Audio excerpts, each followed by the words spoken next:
신년 마지막 주일 무슨 찬송, 무슨 말씀을 나눌까 고민을 하다가 다윗의 시편을 오늘 함께 나누기를 합니다.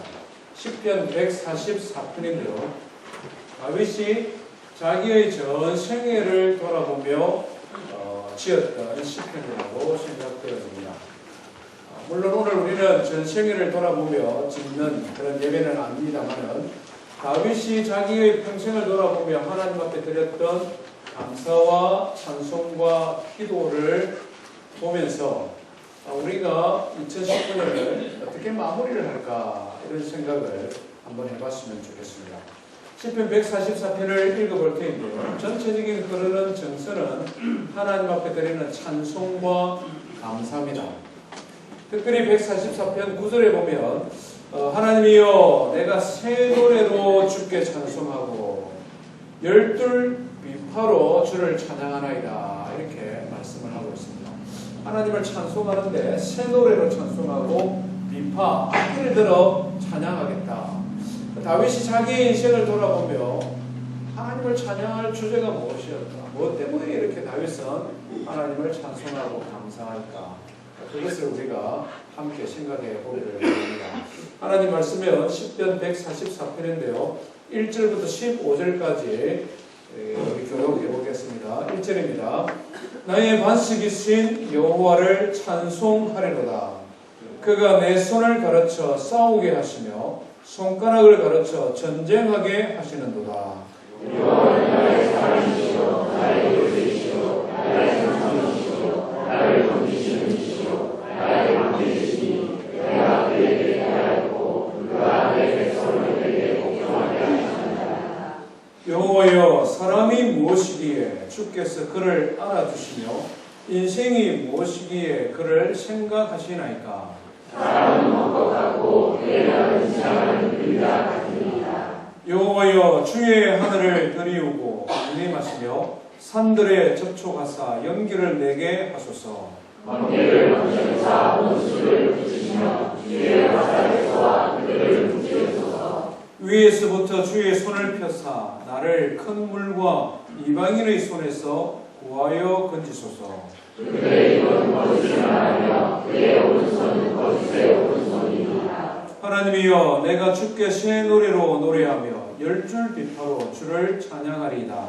주는 우리에게 구원을 베푸시는 자시오 그의 종 다윗을 그 해하는 나라에서 구하시는 자시니라.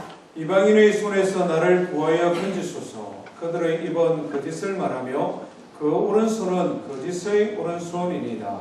우리 아들들은 어리다가 상상한 아들과 같으며 우리 딸들은 궁전의 양식대로 아름답게 다루는 고둥이 뚜루와 같으며 우리의 곳간에는 백복이 가득하며 우리의 양은 들에서 천천과 만만으로 번성하며 우리 손은 목에 있었으며 또 우리를 증거하느니라. 우리가 나아가는 일이 없으며 우리 머리에는 슬피 부르심이 없으신데. 같이 했습니다. 이러한 백성은 복이 있나니 여호와를 자기 하나님으로 삼는 백성은 복이 있도다. 아멘. 다윗이 하나님을 찬송하는 몇 가지 이유가 있는데요. 첫 번째는 구원을 주시는 하나님, 승리를 주시는 하나님을 찬송하고 있습니다. 오늘 1절 말씀해 보면 좀 재미나는 표현이 있는데요. 1절을 다시 한번 보십시오. 그가 내 손을 가르쳐 싸우게 하시며 손가락을 가르쳐 전쟁하게 하시는도다 이렇게 말합니다. 우리가 잘 아는 대로 다윗은 베들레헴 이새의 8아들 중에 하나입니다. 목동입니다. 시를 좋아하고 노래를 좋아하는 젊은이였습니다. 여호와 하나님께서 내 손을 가르쳐 기타를 치게 하고 여호와 하나님께서 내 손가락을 가르쳐 작곡을 하게 하는 거다. 이러면 이해가 가겠습니다. 그렇죠? 시를 좋아하고 노래를 좋아하는 사람이기 때문에 그것이 훨씬 더 잘 어울릴 것 같습니다. 그런데 여호와 하나님께서 내 손을 가르쳐 싸우게 하고 손가락을 가르쳐 전쟁하게 한다. 그것이 찬송해야 될 이유다. 이렇게 말합니다. 아니 싸우게 하고 전쟁하게 하는 것도 감사할 제목입니다. 무슨 일이 있었을까요? 다윗이 전 인생을 돌아보며 여호와 하나님이 나의 손을 가르쳐 싸우게 하고 손가락을 가르쳐 전쟁을 하게 하는도다. 무슨 일이 있었을까요? 우리는 자연스럽게 다윗이 골리앗과 싸웠던 그 전쟁, 그 전투를 연상하게 됩니다. 사무엘상 17장에 등장하는 내용이죠. 이스라엘과 블레셋이라는 나라가 전쟁이 붙었습니다.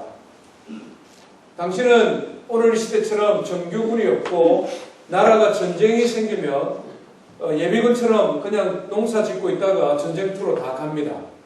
다윗의 7 형님들은 이미 어른들이었기 때문에 전쟁을 치르러 나간 것 같습니다.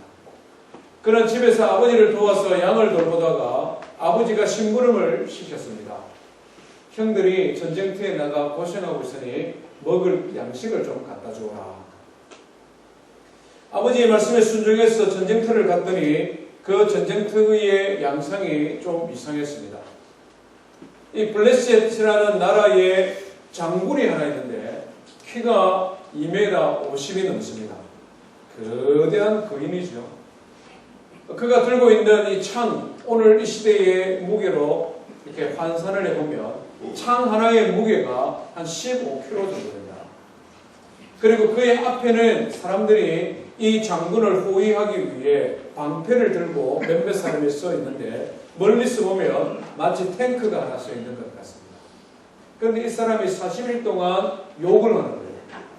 이스라엘 백성들을 조롱하고 저주하고 이스라엘 백성들이 섬기는 하나님을 향하여 조롱하고 저주하는 것입니다. 자기들이 섬기는 신을 저주하지만 이스라엘 백성들은 아무도 이 골리앗을 제지할 수가 없는 겁니다. 겁을 먹고 가지를 못하는 것이죠. 다윗이 그 소리를 듣고 뭐라고 말합니까?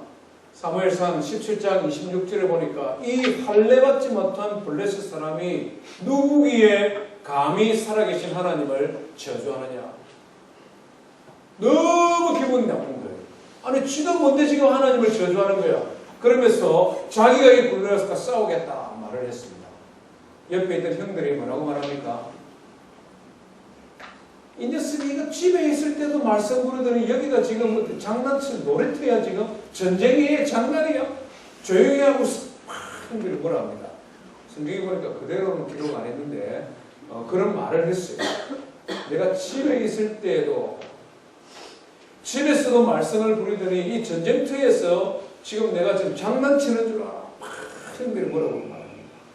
그러니까 다윗이 억울한 거예요. 아니 저 지금 골리앗이 저렇게 하나님 저주하잖아요. 저거 어떻게 해야 되잖아요. 결국 사울왕에게 안내되어졌습니다.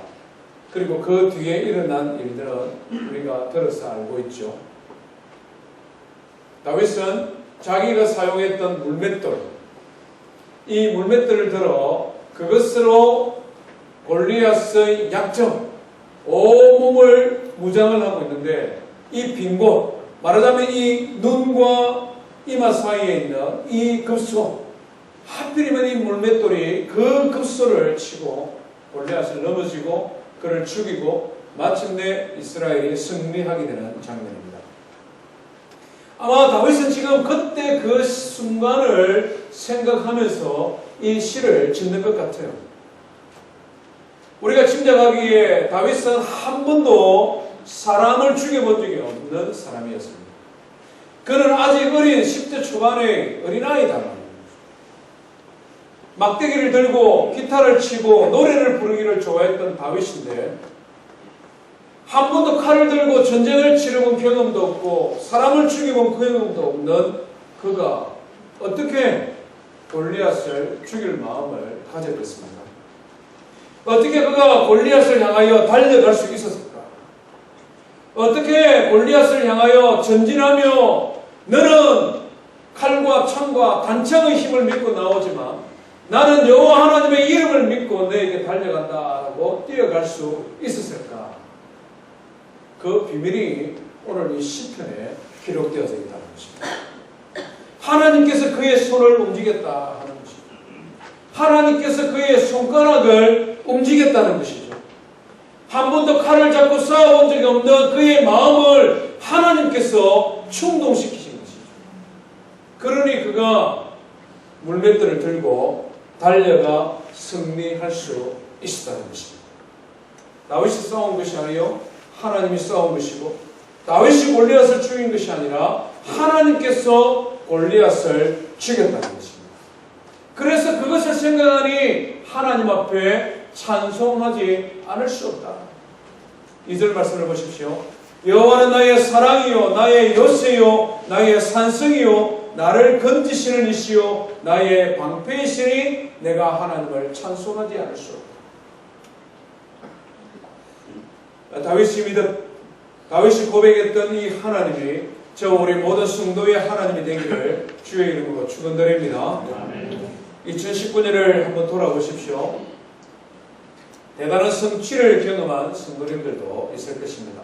하는 일이 잘 되고 승진도 하고 공부도 잘 마무리하고 모든 것이 순조로웠던 성도님들의 삶도 있을 것입니다. 그냥 평범하게 한 해가 그냥 지나간 분들도 많이 있을 것입니다. 그런가 하면 어떤 분들은 참 힘들고 어려운 한 해였다 이렇게 생각되는 분들도 많이 있을 것입니다. 그 어떤 상황에도 불구하고 여호와 하나님이 나의 손을 움직이시고 여호와 하나님이 나의 손가락을 가르쳐 전쟁을 하게 하신다 고백할 수 있다면 우리 성도님들은 행복한 사람입니다. 왜 그렇습니까? 우리의 모든 성공과 실패가 인생에서 전진하는 거나 후퇴하는 것이 나의 손에 달려있는 것이 아니라 하나님의 손에 달려있다라고 믿고 알고 그것을 고백할 수 있다면 그는 어떤 삶을 살았든지 행복한 사람이라는 것이죠. 왜 그렇습니까? 2019년이라는 이 한 해가 길다면 긴 시간이지만 우리의 전 인생을 돌아보면 결코 긴 시간이 아니라는 것이죠. 2019년 한 해를 보고 우리의 삶을 평가할 것이 아니라 80년이 될지 90년이 될지 아니면 100세가 될지 모르지만 우리의 전 인생의 삶이 하나님의 손에 의해 결정이 되어진다. 하나님께서 나의 손을 가르쳐 승리하게 하시고 하나님께서 나의 손을 가르쳐 전쟁에서 능하게 하신다는 것을 믿을 수 있다면 그가 바로 행복한 사람이라는 것입니다. 특별히 힘들고 어려운 시점을 지나는 성도 여러분, 다윗의 시편을 꼭 기억하시기를 바랍니다. 여호와 하나님께서 나의 손을 가르쳐 싸우게 하시고 나의 손가락을 가르쳐 전쟁하게 하시는 것. 창조자 하나님, 힘과 권세와 능력이 충만하신 하나님, 그 하나님이 나의 손을 들어 사용하시고 그 하나님께서 나의 인생을 들어 사용하신다면 나의 삶도 역시 승리할 수 있음을 믿으시고 하나님 앞에 감사와 찬송을 돌려드리는 성도 되기를 주의 이름으로 축원드립니다. 다윗이 인생을 돌아보면서 하나님 앞에 감사와 찬송을 돌려드리는 두 번째 이유는 하나님께서 자신을 알아줬기 때문에 그렇습니다. 알아주시는 하나님. 오늘 3절 말씀 한번 보십시오. 3절에 뭐라고 말합니까? 여호와여 사람이 무엇이기에 주께서 그를 알아주시며 인생이 무엇이기에 그를 생각하시나이까. 사람이 무엇이기에 주께서 그를 알아주시며 인생이 무엇이기에 그를 생각하나이까. 사람은 흙것 같고 그 날은 지나가는 그림자 같으니라. 참 다윗이 이런 고백을 했다고 하니까 참 놀랍습니다. 인생이 흙것 같다. 여기서 흙것이라고 표현했는데요. 다른 번역을 보면 이 숨과 같아 이렇게 표현합니다. 인생이 breath 한숨과 같다. 우리가 잘 아는 대로 다윗은 참 성공적인 인생을 살았던 사람이지 않습니까? 이스라엘 역사상 가장 용맹스러운 왕이고 영토를 가장 넓혔던 왕이고 전쟁에 나가면 승리하는 왕이었는데 그가 고백하기를 인생은 흙것 같고 실체가 없는 그림자와 같다. 다윗에게도 이런 시절이 있었다는 것이죠. 다윗은 너무나 초라하고 보잘것없는 사람으로 등장합니다. 성경에 다윗이 제일 처음 등장하는 것은 사무엘상 16장입니다. 사무엘 선지자가 있을 때에 하나님께서 어느 날 사무엘 선지자에게 말씀하시죠. 너는 저 베들레헴 땅 이새의 아들 중에 하나에게 기름을 부어 앞으로 이스라엘의 왕이 되게 하라. 이 사무엘이 하나님의 명령을 따라 베들레헴으로 갑니다. 이 베들레헴이 큰 도시 아닙니다. 이스라엘 예루살렘 수도인 남동쪽에 한 15km 정도 떨어져 있는 조그마한 시골 동네다. 하나님의 명령을 받은 사무엘이 가서 이새를 찾아갑니다. 그리고는 그에게 말하죠. 당신들의 아들들을 다 불러모아라. 하나님께서 중요한 일을 하시기 위해 나를 보냈다. 그러니까 이새가 아들들을 다 불러모읍니다. 제일 첫 아들을 딱 보여주는데 바로 이 애구나, 바로 이 사람이구나, 이런 감동이 왔어요. 엘리압입니다. 너무나 멋지고 준수했다. 성경이 이렇게 표현합니다. 딱 봐도 제목이다, 이런 싶은 사람이라는 거죠. 그래서 사무엘이 그에게 기름을 부으려고 하니까 뭐라고 말합니까? 하나님께서 너 그게 아니다. 그래요? 그러면 둘째 아들 들어오라고. 둘째 아들 아비나답이 들어오는데 이도 역시 멋진 아들, 너무나 훌륭하게 잘생겼다는 것입니다. 이도 아니다. 셋째는 삼마가 들어오고 넷째, 다섯째, 여섯째, 일곱째 다 들어오는데 하나님께서 그때마다 아니라는 거예요. 이제 아들 다 들어왔는데 사무엘이 누굽니까? 이새에게 물었습니다. 아들이 이게 답니까? 그러니까 이새가 뭐라고 말하느냐 하면 사무엘상 16장 11절입니다. 아주 중요한 말씀입니다. 제가 읽어볼게요. 아직 막내가 남았는데 그는 약을 지키나이다. 이렇게 말했습니다. 아직 막내가 남았는데, 아직 막내가 남았는데, 이게 영어로 어떻게 표현했냐면 There is still the youngest. There is still the youngest. still이라는 단어를 씁니다. still. 아직 하나가 남았는데 별 볼 일 없는 애입니다. 이런 어감이다.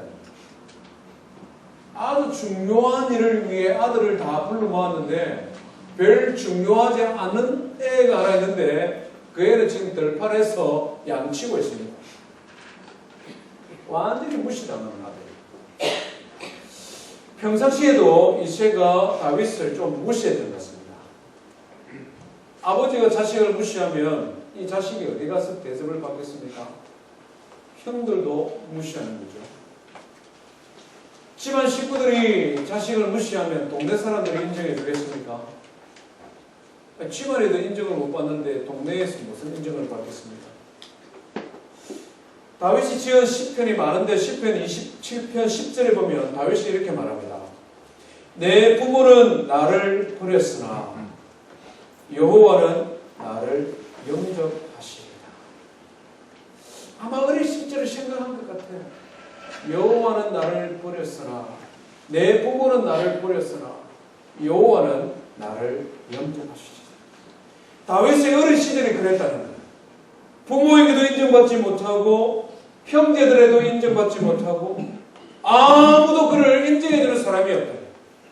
중요한 일을 위하여 선지자를 불렀는데 그는 그 중요한 일에 사용될 사람이 아니기 때문에 저 들판에서 양이나 보고 있으라고 한 거죠. 근데 하나님은 완전히 달랐습니다. 하나님께서는 뭐라고 말씀합니까? 내가 이새의 아들 다윗을 만나니 내 마음에 합한 자라 내 뜻을 다 이루게 하리라. 하나님은 완전히 다른 말씀을 하시는 거예요. 사무엘상 16장 12절에 막내가 아직 들판에 남았습니다 하니까 사무엘이 빨리 그를 데려오라고 이야기했습니다. 급급지급 데려오니까 하나님께서 뭐라고 말씀합니까? 이가 그리 일어나 기름을 부으라. Rise and anoint him. He is the one.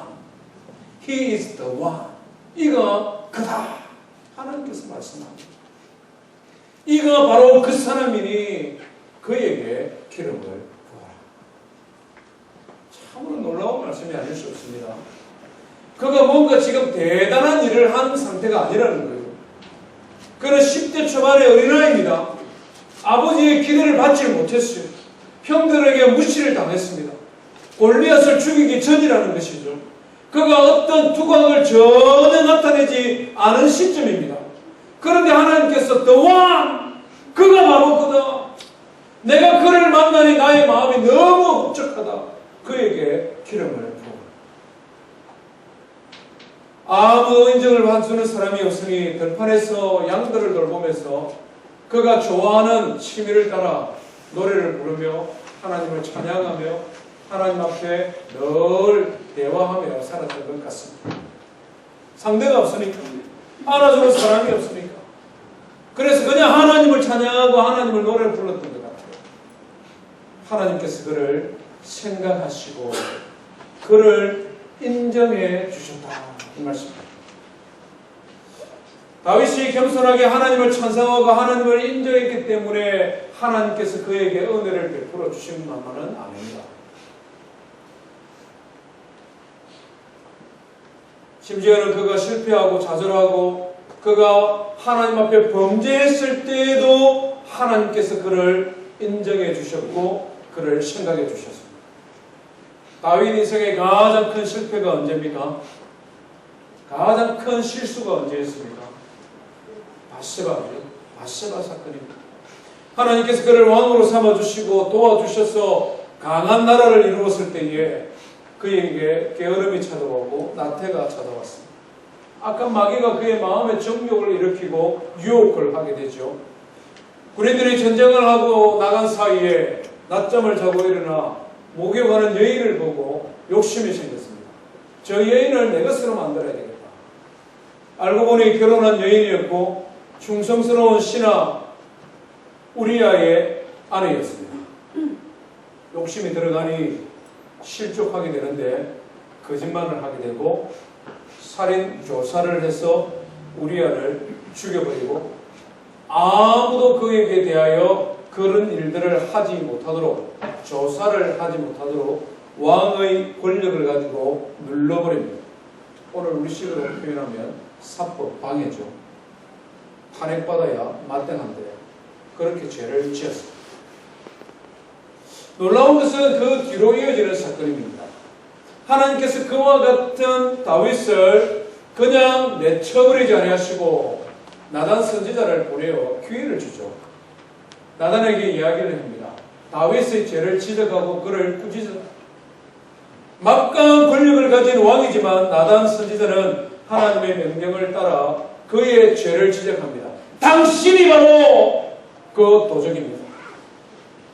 당신이 바로 그 죄인입니다. 라고 지적했을 때에 다윗이 어떻게 합니까? 왕의 체면과 왕의 거리와 그의 모든 것을 내려놓고 하나님 앞에 회개합니다. 침상을 적시며 눈물로 요를 적실 만큼 하나님 앞에 회개하죠. 시편 51편을 보면 이렇게 기록합니다. 주의 얼굴을 내 죄에서 돌이키시고 내 모든 죄악을 지워 주십시오. 하나님이여 내 속에 정한 마음을 창조하시고 내 안에 정직한 영을 새롭게 하여 주십시오. 말 그대로 하나님 앞에 철저히 회개하고 용서를 구합니다. 하나님께서 이런 다윗을 보시고 찾아오시고 그의 허물을 용서해 주십니다. 다윗은 이것을 생각하니까 하나님 앞에 감사하지 않을 수 없다. 인생이라는 것이 아무리 숭고했다 하더라도 한순간에 넘어질 수밖에 없는 입김과도 같은 존재입니다. 실체가 없는 그림자처럼 아무런 소용이 없는 것이 인생이고, 그런데 하나님께서 나를 생각해 주시고 나를 인정해 주시니 그 하나님을 어떻게 찬송하지 않을 수 있겠는가? 사랑하는 성도 여러분, 우리가 하나님께 감사하는 이유는 하나님께서 단지 우리가 인생을 성공적으로 잘 살 수 있도록 우리를 도와주셨기 때문만은 아니라는 것이죠.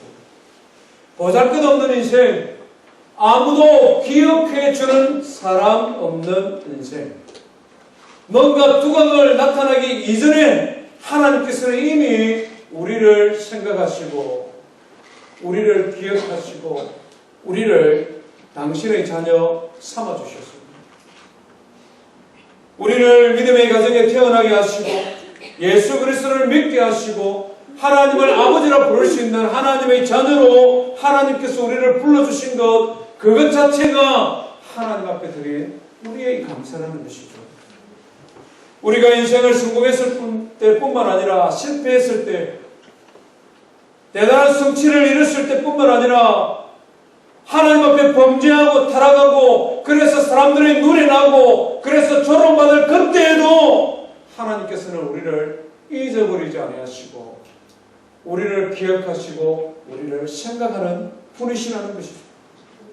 마치 황자를 기억하고 늘 창문을 열고 그를 기다렸던 것처럼 언제든지 우리가 하나님 앞에 회개하고 돌이키고 다시 하나님의 사랑의 품을 기억하고 돌아가면 가슴 가득 우리를 안아주시고 하나님의 아들과 딸의 신분을 회복시켜주시고 우리를 다시 이 땅을 성공하며 살아갈 수 있는, 그래서 하나님 아들이라고 일컬음 받기에 부족 없는 존재로 우리를 세워주시는 분이시기 때문에 그 하나님을 찬송하고 감사하는 것입니다.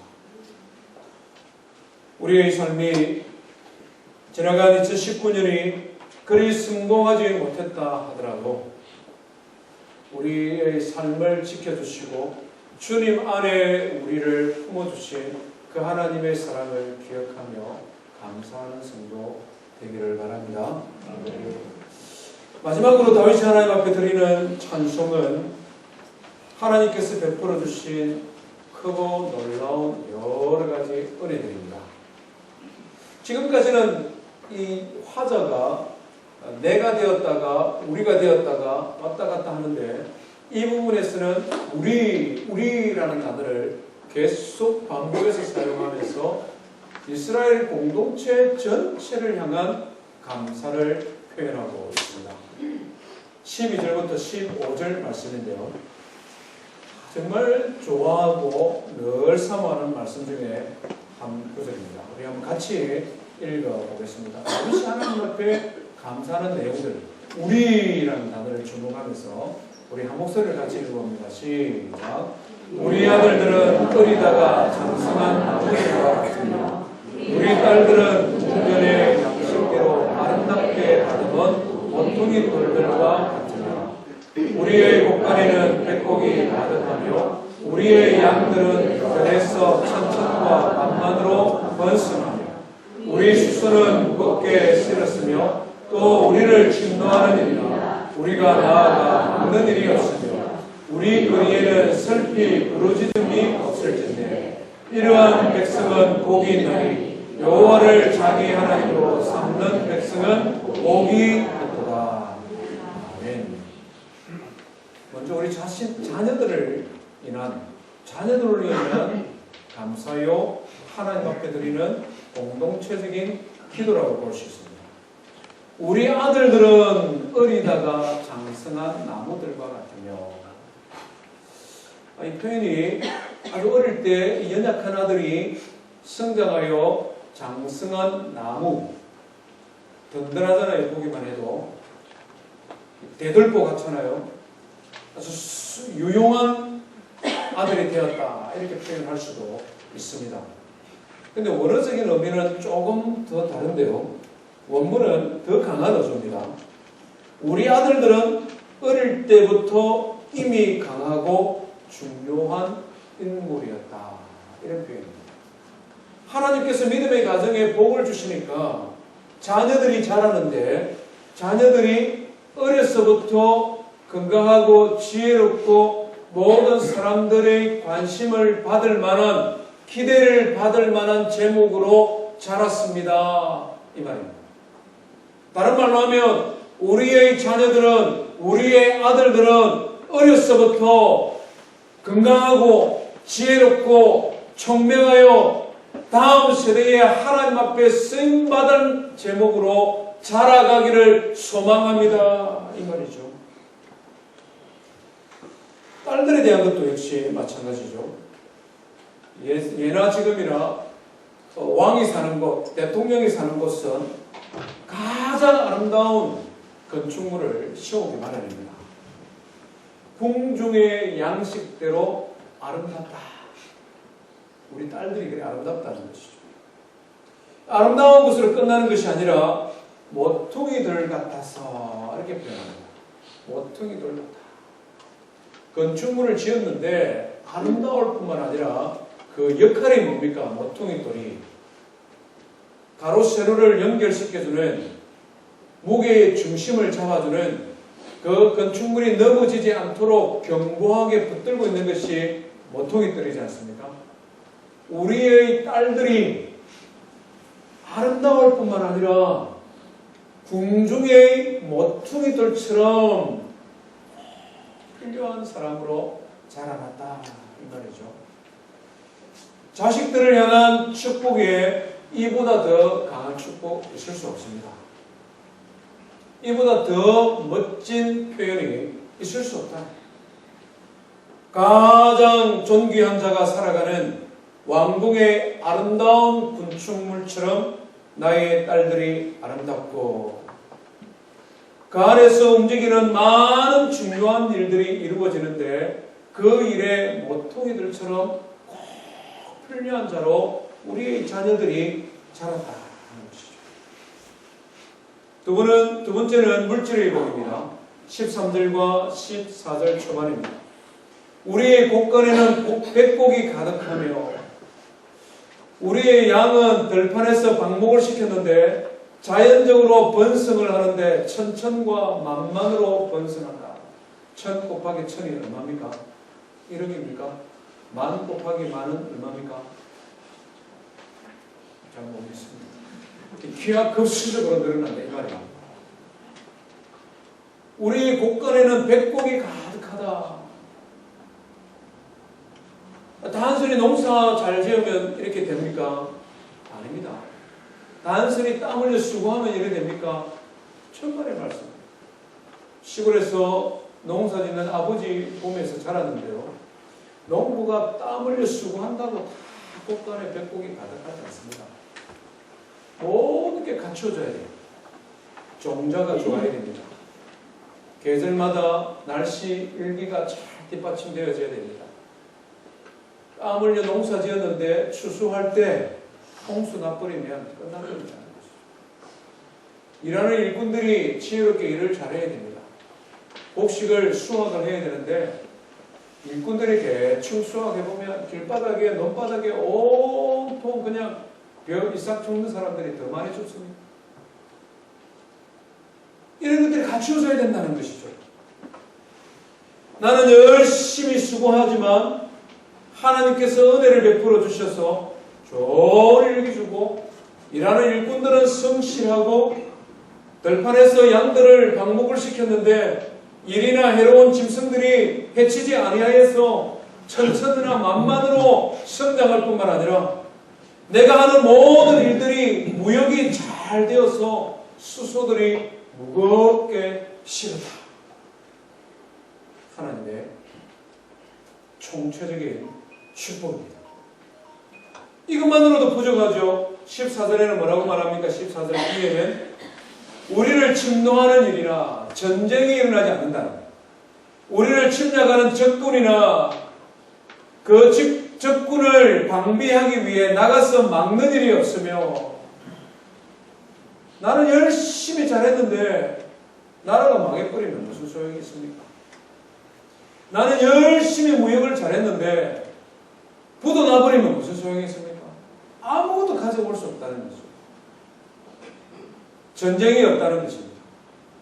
전쟁에서 나가서 죽는 나의 아들도 없고 남편도 없고 이웃도 없으니 거리에서 슬피 부르짖는 통곡하는 여인의 울음도 없는 것이죠. 하나님께서 삶의 모든 형편, 환경들을 간섭하시고 그것을 보호해 주시는 하나님께서 하나님의 자녀들에게 주시는 복입니다. 다윗이 자기 인생을 돌아보면서 하나님이 우리의 아들들과 우리의 딸들과 나의 산업과 주변을 지켜주심에 대한 감사의 찬송일 뿐만 아니라 나의 후대도 나의 자손들도 이 나라도 내가 살아가는 이 공동체도 하나님 앞에 이런 복을 받기를 원합니다. 이 소원을 담아 고백하는 것이죠. 우리 15절 말씀 한번 같이 읽습니다. 시작. 이러한 백성은 복이 있나니 여호와를 자기 하나님으로 삼는 백성은 복이 있도다. 아멘. 하나님 앞에 드리는 신앙의 고백일 뿐만 아니라 기도요, 청원입니다. 청원. 하나님, 나와 나의 삶뿐만 아니라 우리 모든 공동체가 여호와 하나님을 자기의 하나님으로 삼아 하나님께서 우리에게 주기를 원하시는 이런 복을 받아 누리기를 원합니다.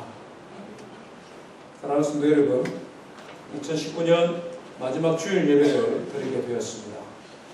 한 해를 돌아보면서 나는 복 있는 사람입니다. 이렇게 고백할 수 있습니까? 분주하고 복잡한 연말연시를 보내고 계시는데요. 하루 저녁 조용히 혼자만의 시간을 한번 가져보시면 좋겠습니다. 인생의 한 마디가 만들어지는 시점이지 않습니까? 나의 삶을 돌아보면서 하나님께서 나에게 구원을 베풀어 주시고 승리를 주셨으니 감사합니다. 고백할 수 있다면 그가 행복한 사람입니다. 나의 손을 가르치고 나에게 지혜를 주시고 나의 삶을 통하여 나에게 이 땅을 살아갈 수 있는, 승리하며 살아갈 수 있는 삶을 주신 것을 고백할 수 있으면 행복한 사람이죠. 아무도 알아주는 사람 없는 것 같아 외로운 시들을 보내는 성도님들도 분명히 있을 것입니다. 이민자로 살아가다 보면 특별히 이런 감정에 빠질 때가 많습니다. 그래도 내가 잘 나갔습니다. 그래도 한국에 있으면 방년회도 하고 친구도 모이고 가족도 모이고 막 이럴 텐데 이 연말에 이 몽고메리에서 일만 하고 내 인생이 왜 이래? 이런 성도님들 분명히 계실 겁니다. 하나님께서 나를 알아주시고 하나님께서 나를 생각하여 주셔서 당신의 자녀 삼아주시고 우리의 모든 가정을 지키시고 보호하시고 인도해 주심을 고백할 수 있다면 그는 행복한 사람입니다. 우리 개인의 삶뿐만 아니라 공동체로 우리의 시선을 내려서 내 남편, 내 아들, 내 자식이 아니라 우리 아들들, 우리 딸들, 우리가 살고 있는 이 동네, 우리가 살고 있는 이 지역사회 속에서 하나님께서 은혜를 베풀어 주셔 내가 지금 살고 있고 내가 지금 이렇게 생활하고 있는 것을 감사할 수 있다면 그는 진짜 행복한 사람입니다. 저와 우리 모든 성도님들이 이 연말을 보내면서 하나님 앞에 감사의 고백이 넘치는 성도 되기를 주의 이름으로 축원드립니다.